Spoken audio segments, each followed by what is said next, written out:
In the heart of 1930s Shanghai, where Chinese martial arts flourished in secret schools, and tradition was passed down from master to student, lived Master Liang Chen, a revered kung fu legend.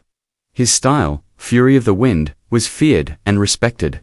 Across China, one night, under the blood-red sky, the city was raided by Japanese troops. Their leader, General Saito Hiroshi, a ruthless tactician trained in kendo and modern warfare, had one mission: to destroy Chinese resistance, both in arms and in spirit. That included eliminating cultural symbols like Master Liang. With a burning hatred for Chinese martial traditions, General Saito stormed the Liang family residence.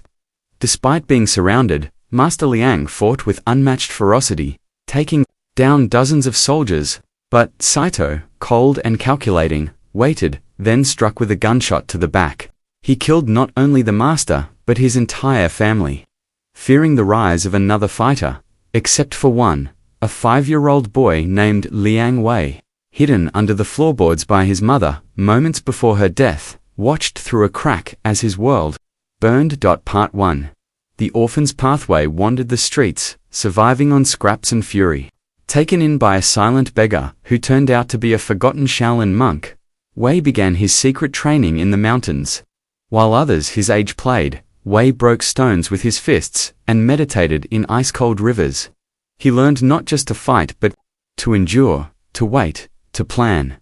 Over the years, he mastered 5 deadly styles, but kept his father's art Fury of the Wind at the core of his soul. He branded General Saito's name into his memory, vowing one day to finish what was started.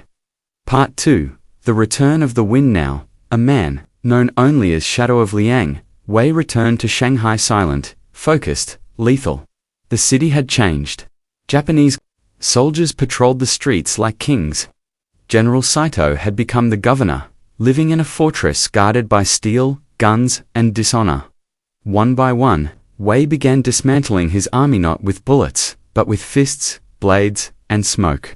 He struck in the night, leaving behind the symbol of his father's school at every scene, a torn banner reading "Justice is not dead." Rumors spread.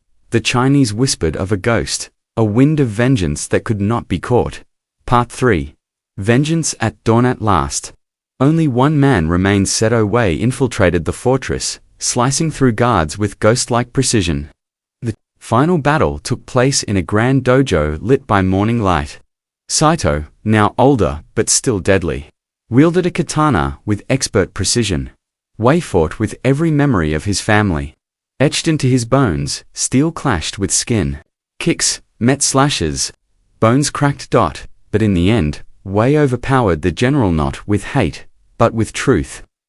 As Saito lay broken, Wei looked into his eyes and said, "You killed a family, but you created a legacy." With a final strike, Fury of the Wind ended the war that began in blood. Epilogue. A master reborn. Wei did not disappear into legend. Instead, he reopened his father's school, training a new generation in honor, resistance, and the belief that one flame, even alone, can light the darkness. And in Shanghai, when the wind howls through the trees, people still whisper the name, Liang Wei, the last fist.